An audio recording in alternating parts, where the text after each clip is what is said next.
আল্লামা দেলোয়ার হোসেন সাঈদী কি বলেছেন? তিনি বলেছিলেন, আমি দেখতে পাচ্ছি বাংলাদেশের ভাগ্য আকাশে উত্তর গগনে কালো মেঘ জমা হয়েছে। ঝড়ের পূর্বাভাস লক্ষ্য করছি। যদি মোকাবেলা করতে না পারেন সক্ষমভাবে, তবে এমন গাঢ় কালো অমাবস্যার রাত আসতে পারে যার শুভে সাদিক হওয়া অসম্ভব। ওনার এই কথা অনুযায়ী হয়তো আমাদের সবার প্রিয় এই বাংলার বুকে কালো অমাবস্যার রাত আসতে চলছে।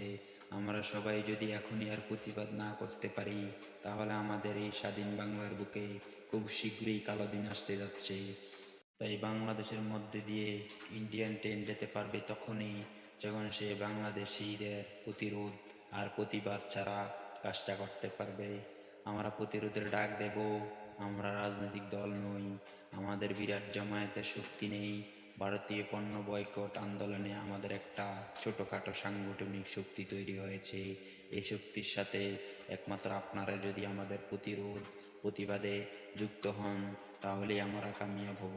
ফেসবুকে প্রতিবাদ নয়, রাস্তায় নেমে আমাদের গণশক্তি দেখানোর পালা। আপনি আছেন তো?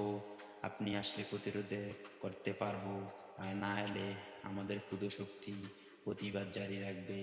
আপনারাই বলুন, আমাদের কোন ভূমিকা দেখতে চান?